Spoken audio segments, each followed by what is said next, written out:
Hello everyone, this is Dr. Song again, and today I will be talking about the last third, or numbers 11 through 15, on 15 parenting tips for younger children.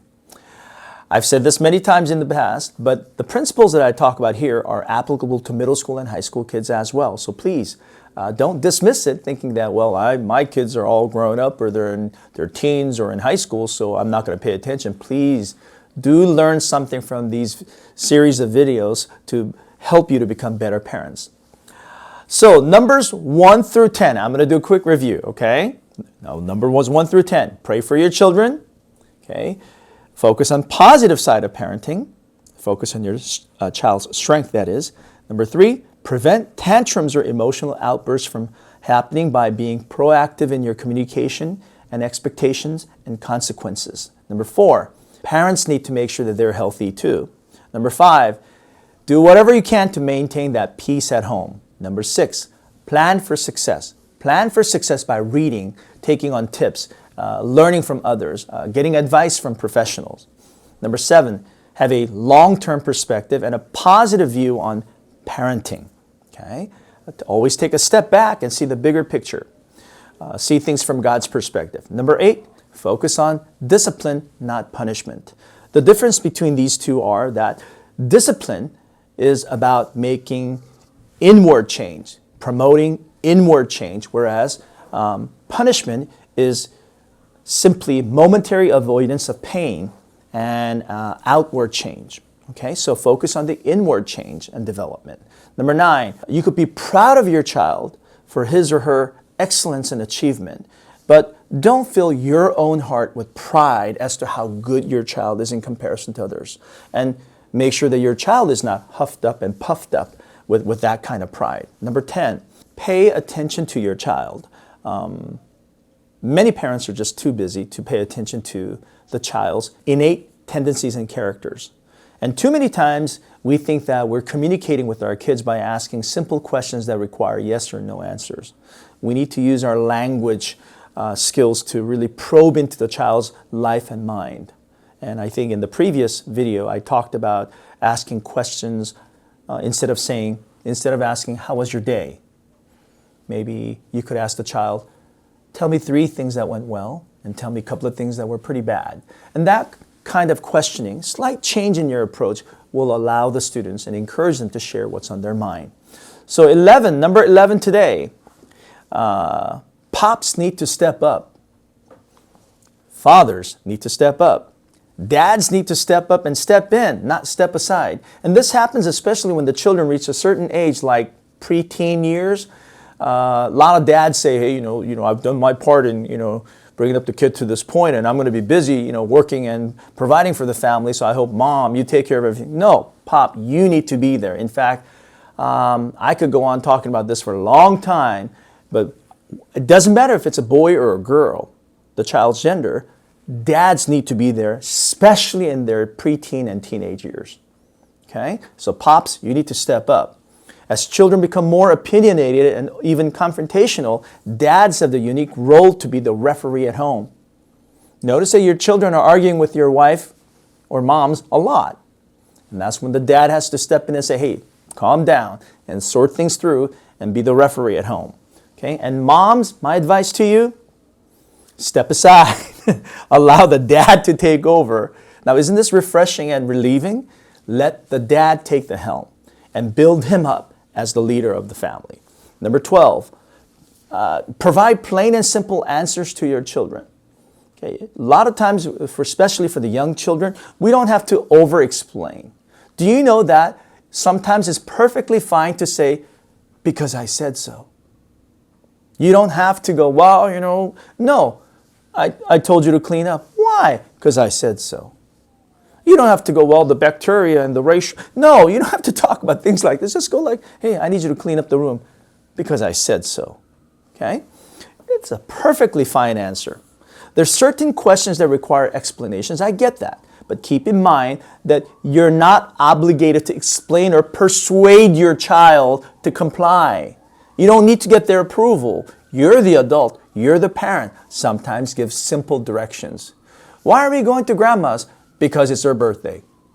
Simple as that. You don't have to talk about how long she has to live or why if we miss her birthday, this might. No, it just goes like it's grandma's birthday. We're going. That's how our family. That's what we do together. Be simple and plain and honest in your answers. Number 13, peer relations.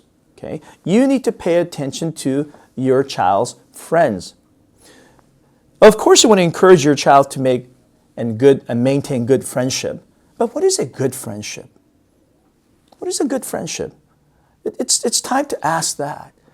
I think a good friend is somebody who isn't just hanging out with your child and spending time.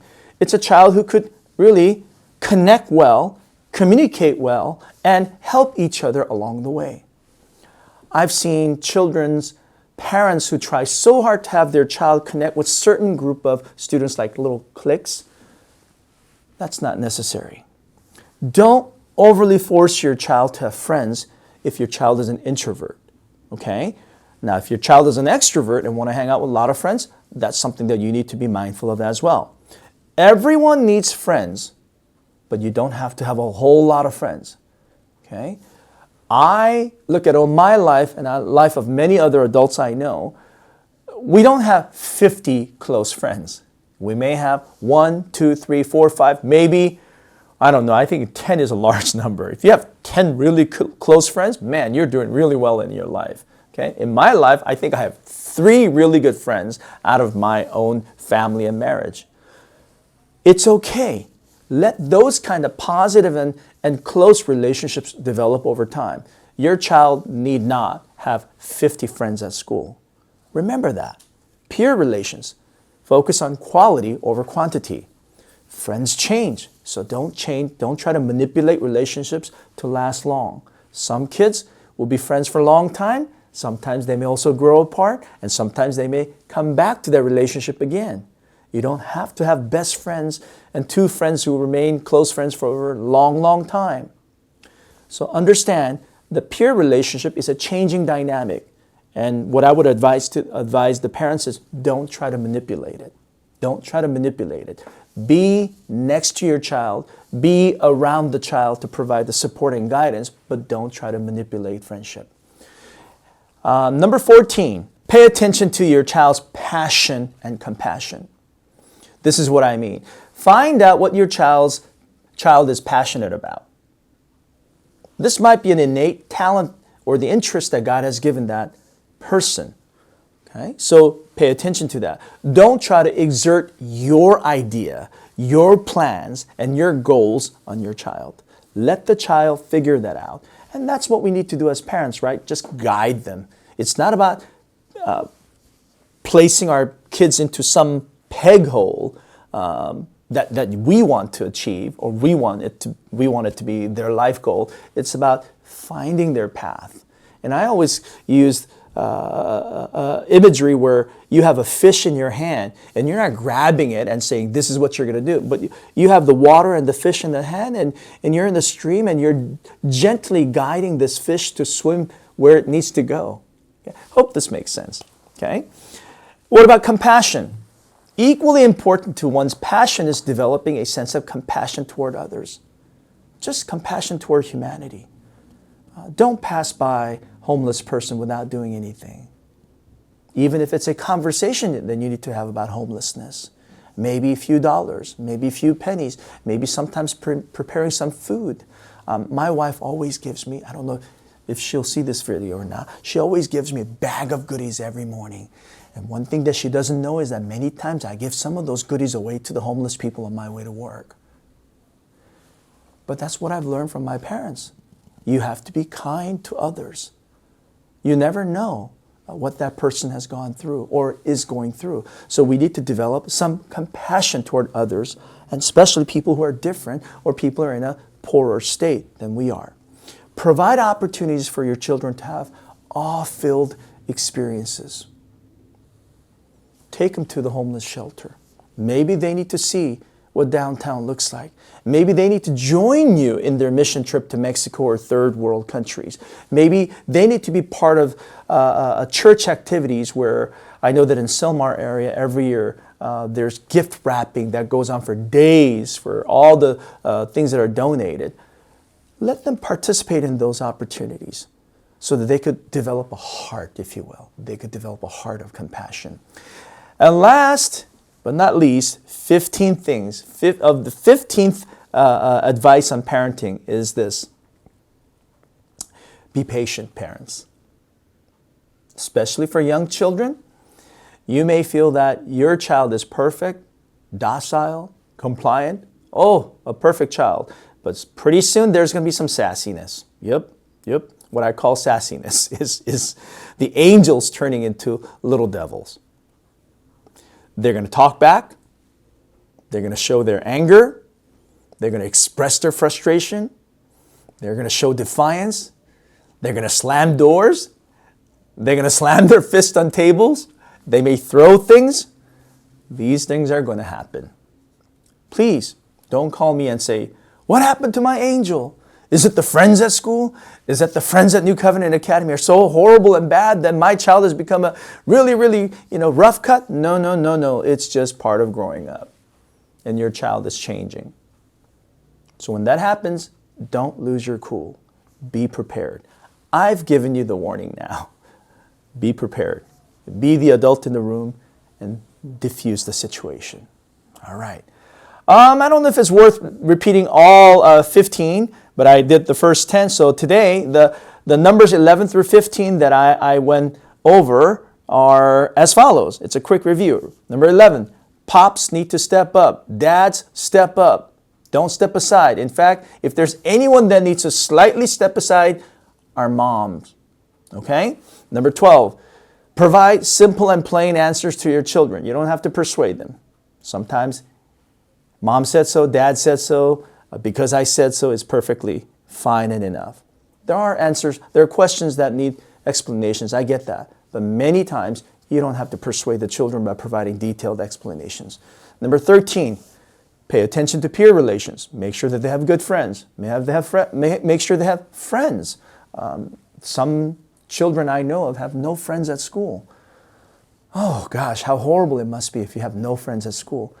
Pay attention to your child's friends and cultivate that, but not by manipulating it. Be around it and support it, but don't try to manipulate it. And number 14, make sure you pay attention to your child's passion and give them opportunities to develop compassion, a compassionate heart. And lastly, have patience, especially for young children who are in, say, 4th, 5th, and 6th grade. They start becoming sassy. They start talking back. They show defiance. They show frustration. It's part of their growing up. So be patient with them. So including this episode, over 3 parts, I've explained to you what I would consider 15 parenting principles for young children in grades K through 5. But I know that many of what I talked about, many principles that I talked about, is applicable to middle school and high school students as well. I hope this series of podcasts and video have been helpful to you.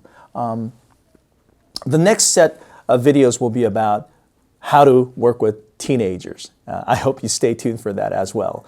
So this is Dr. Song of New Covenant Academy. Thank you for joining me, and I look forward to seeing you again.